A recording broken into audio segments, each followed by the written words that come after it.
On va prolonger avec le docteur Deleuze le débat. Ça sera l'occasion aussi d'une interactivité avec vous si vous le souhaitez. Et je vais demander au docteur Guy Delray également de rejoindre les intervenants pour cette première partie, cette première table ronde. Merci. Merci Pierre. Guy Delray, donc, qui est un acteur de terrain, médecin généraliste bien connu dans la province du Luxembourg, dans le nord de la province du Luxembourg. J'ai souhaité qu'il soit présent peut-être pour avoir un éclairage et peut-être des questions plus terre à terre par rapport à ce panel de spécialistes. Là, la première question que je voulais lancer peut-être à M. Watley ou Mme Absil, on sait tous que la pierre angulaire de la télémédecine ou du télédiagnostic, c'est effectivement le partage de l'information. La circulation de l'information ou la libre circulation des données, peut-être. Ma question est la suivante. Est-ce que vous ne pensez pas que la Belgique manque un peu d'ambition, en tout cas le fédéral, par rapport à nos pays voisins, et plus particulièrement nordiques, où on impose un logiciel, on impose un dossier médical, on impose un PACS, donc un système d'archivage d'images pour les radiologies, qui permettent donc vraiment de communiquer, en tout cas, entre les hôpitaux. Donc on a entendu que l'INAMI faisait beaucoup pour les médecins généralistes, l'utilisation effectivement des données numériques et informatiques. Mais je vois par exemple dans mon quotidien, et bon nombre de médecins spécialistes de Vivalia le voient également, alors même que nous avons un seul fournisseur en matière de dossiers patients, ces dossiers ne communiquent pas encore entre eux. Donc est-ce qu'on n'est pas encore 3 guerres en retard par rapport à nos pays voisins et nordiques en l'occurrence, ou même hollandais? Peut-être, en termes de boutade, si on impose le même logiciel pour tous les hôpitaux, moi, du moment que c'est le mien, ça ne me dérange pas. Non, je pense qu'aujourd'hui, il y a une diversité beaucoup trop importante pour pouvoir l'imposer de manière réglementaire. Il ne faut pas oublier que si on l'impose aussi de manière réglementaire, il va falloir que les hôpitaux fassent des choix en termes financiers. Aujourd'hui, dans les hôpitaux aux Pays-Bas qui ne sont pas bien plus financés que les hôpitaux belges, par exemple, les hôpitaux aux Pays-Bas consacrent beaucoup plus d'argent à leur informatique que d'autres. Et même en Belgique, on remarque qu'entre hôpitaux belges qui ont pourtant tous le même financement, les choix en termes d'investissement informatique ne sont totalement différents. Je vais prendre un exemple sur quelque chose qui n'a rien à voir avec les soins de santé. Je ne connais pas un hôpital en Flandre qui n'ait pas un ERP digne de ce nom, donc logique de la gestion financière, logistique, approvisionnement de stock, ainsi de suite, même de temps en temps sur plusieurs sites. Du côté francophone, c'est quelque chose qui n'est pas encore du tout développé. Par contre, pendant très longtemps, le dossier patient était bien plus présent du côté francophone que du côté flamand. Donc ça va un peu à géométrie variable. Non, je pense qu'aujourd'hui, la technologie peut nous permettre d'obliger à des sociétés comme la mienne ou à d'autres acteurs, parce qu'il n'y a pas que des sociétés commerciales dans le secteur, il y a aussi les plus grands fournisseurs de dossiers patients en Flandre, ce sont les hôpitaux universitaires. C'est la KU Leuven et c'est l'UZB. Je pense qu'on doit passer par des réglementations et des obligations qui doivent peut-être de temps en temps être un peu plus viriles à l'ensemble des fournisseurs pour les obliger de s'interconnecter et à s'obliger à se partager entre eux. Mais c'est vrai qu'il va falloir être un petit peu viril, donc un peu plus réglementaire, parce que intuitivement, intrinsèquement, c'est clair que des sociétés, elles privilégieront d'abord leurs produits par rapport à des autres. Donc je pense qu'il y a moyen d'être plus viril et d'imposer un peu plus sans obliger à tout le monde d'avoir une uniformité totale, parce qu'alors vous allez perdre l'investissement dans l'innovation, une concurrence qui peut être saine et positive, une émulation qui peut être positive quand tout le monde ne partage pas le même produit parce qu'il est imposé, parce qu'il serait obligatoire d'un point de vue réglementaire. Okay. Madame Absil. Je suis assez d'accord avec l'intervention de M. Watley. Évidemment, la concurrence, elle doit être saine et bonne, notamment pour l'innovation. Et puis, c'est le rôle aussi de l'industrie de prendre des risques, d'innover et de pouvoir de donner les meilleures technologies possibles. Puis, en Belgique, on n'est pas assez chauvin, en fait. On a des belles choses. Donc, je vois énormément de start-up, de jolies sociétés qui font des produits fantastiques. Ils communiquent peut-être pas assez, ou peut-être qu'il n'y a peut-être pas un emballement médiatique assez fort autour d'elles, mais il y a des belles choses. On a des pépites qu'on connaît qui sont grandissantes comme des IBA, etc., qui sont bien profilées sur les marchés étrangers. Peut-être que c'est le rôle de fédérations comme la nôtre, mais peut-être aussi des autorités publiques, de mettre en avant ces sociétés-là pour qu'elles puissent grandir, être plus visibles auprès des prestataires et des utilisateurs. Merci. Alors, Une question également au niveau des honoraires.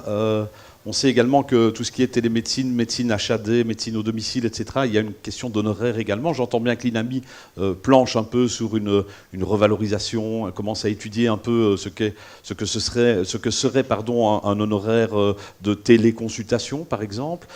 Mais au-delà de ça, et donc je voudrais aussi que Guy Delray puisse s'exprimer par rapport à cela, puisqu'on se rend compte que quand on veut mettre l'HAD en place, il y a un frein également de la part des médecins de première ligne, donc c'est-à-dire les généralistes, par rapport à ce manque d'honoraires.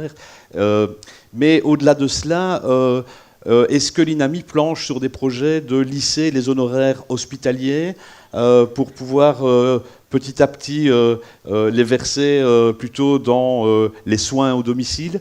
J'entends par là des deltas de 300% entre certaines spécialités d'honoraires au niveau de l'hôpital. Est-ce qu'il y a une réflexion à ce niveau-là d'un lissage qui pourrait permettre de financer les acteurs de terrain de soins au domicile? C'est évidemment une question qui n'a pas un rapport direct, quoique, avec l'e-santé, mais c'est un sujet qui existe depuis des années. Je pense qu'il y a 10-15 ans qu'on parle de réétalonnage, donc réétalonner les honoraires, la nomenclature, et jusqu'ici on n'a jamais réussi même à nommer le président de la commission qui devait s'en occuper, donc c'est dire si le sujet est sensible. Mais je pense que maintenant, il y a effectivement une volonté, en tout cas, via la Médicomut, donc la commission qui rassemble les médecins et les organismes assureurs, et aussi, je pense, via le politique, de véritablement quand même se repencher sur la nomenclature, qui date des années 60, 63, quelque chose comme ça, et donc elle commence vraiment à dater. Et il y avait une logique au départ dans cette nomenclature, en fonction de différents éléments, et cette logique, elle se perd au fur et à mesure, et donc maintenant, on ne sait plus très bien dire pourquoi tel acte est remboursé tel prix, plutôt que tel prix, pourquoi celui-là n'a pas été revalorisé. Généralement, c'est de l'obéisme. C'est clair que si certains médecins sont derrière certains honoraires, ceux-là avancent, et ceux qui sont moins bien défendus avancent moins bien. La médecine générale l'a connue pendant des années, je pense qu'elle a été revalorisée il y a peu de temps, finalement, 5-10 ans, une dizaine d'années maximum, mais il a fallu un certain combat entre médecins, avant de discuter entre les autres. C'était vraiment entre médecins qu'il n'y avait pas spécialement un accord de dire la priorité est à la première ligne ou la priorité est à un partage, un lissage. Donc je pense que l'autorité n'a pas de problème de penser à un lissage et une meilleure harmonisation des honoraires. Jusqu'ici, les principaux opposants à ça, c'est les médecins qui, en tout cas ceux qui sont bien rémunérés, n'ont aucune envie d'offrir leurs honoraires à des collègues. Et donc, alors à ce moment-là, on se retrouve dans le système, la réforme des polices, où pour contenter tout le monde, il faut mettre 4 fois le prix sur la table pour ne rien retirer à quelqu'un et pour l'ajouter à d'autres. Mais il y a une réflexion qui est en cours, donc il y a une étude qui est en cours par l'ULB, pour voir aussi dans un honoraire quelle est la part de l'acte intellectuel, de l'acte médical, et la part matérielle, la part informatique, la part technique. Et donc, notamment dans le cadre de l'e-santé, ça peut être une piste, c'est de se dire, est-ce qu'une consultation e-santé, elle doit être rémunérée comme une consultation normale, ou bien il y a un aspect technologique qui fait que ça coûte plus cher, ou au contraire, un aspect technologique qui fait qu'on peut économiser telle et telle chose. Et donc ça, c'est des études qui peuvent être faites, notamment sur base des cases qu'on a réalisées dans les 24 projets. Mais donc tout ça est en discussion. Le grand rééquilibrage, ça effectivement, ça va demander encore un certain temps, mais il y a en tout cas une volonté maintenant de la Médicomut, si pas de revoir l'ensemble des honoraires, de revoir la logique avec laquelle on les fixe pour les équilibrer un peu plus, parce que c'est clair qu'on a vu des enquêtes qui ont montré que certains médecins sont hyper bien payés, indépendamment de ce qui est payé derrière, donc du matériel. C'est clair qu'une RMN est mieux remboursée qu'une consultation d'un psychiatre parce qu'il y a une machine qu'il faut payer. Donc ça, c'est assez logique. Mais même à acte intellectuel identique, il y a des médecins qui aujourd'hui sont très bien rémunérés en fonction d'un historique. Et donc là, il y a un gros travail à faire. Ok, alors dernière question peut-être à Guy Delray. Lorsqu'on essaye de mettre en place le principe même de l'hospitalisation à domicile, on est confronté souvent à trois barrières quelque part. D'une part, le patient qui ne connaît pas encore ce qu'est l'hospitalisation à domicile et qui vit une certaine insécurité par rapport à ça.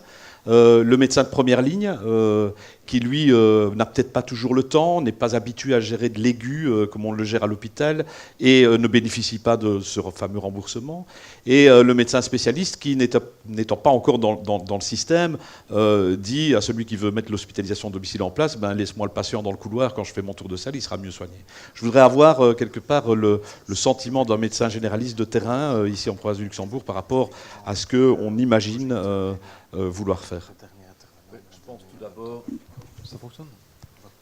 Je pense tout d'abord qu'on est tous le nez dans le guidon, que ce soit les spécialistes ou les généralistes, et qu'il y a aussi pas mal de questions fondamentales qui n'ont pas été soulevées ou répondues. Donc, notamment les implications, on a parlé au niveau de la nomenclature. Si c'est pour prendre en charge un patient par télémédecine ou via une hospitalisation à domicile, sans pouvoir avoir d'honoraires, et que je vais être régulièrement interrompu par des téléconférences ou des choses pour réagir sur mon smartphone, pourquoi le faire? Il y a des questions aussi juridiques ou médico-légales. Hein. Quelles sont mes responsabilités médico-légales? Est-ce que je vais être couvert? Questions déontologiques aussi.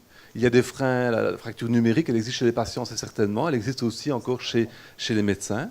Il y a des craintes aussi. Je pense que tous les prestataires et les médecins généralistes ne sont pas rassurés par rapport à la sécurité de ces données, qui peut les utiliser, quelles sont les finalités, ça c'est aussi un frein. Donc il y a tout un pan dont on n'a pas encore beaucoup parlé aujourd'hui, mais qui est le pan éthique.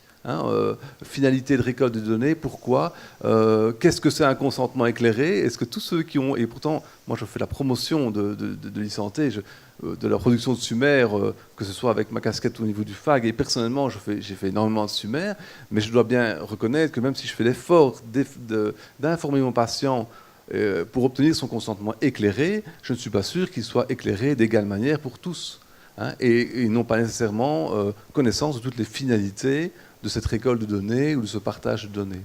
Voilà. Donc l'e-santé, je pense que c'est quelque chose qui est très intéressant parce qu'il peut répondre à une véritable demande de la deuxième, de la première ligne et je pense peut-être aussi des institutions. Je pense qu'il faut aller aussi de manière pédagogique vers les acteurs de terrain, écouter leurs craintes, y répondre, idem pour les patients et démarrer quelque chose de concret comme ça. Mais voilà, je pense qu'il y a aussi une question, on est tous emmenés dans le guidon et c'est quoi ce truc-là assez flou qui me fait peur. Moi, c'est déjà difficile à lire les mails sur mon smartphone, disent certains. Donc, voilà. Quid. Ok.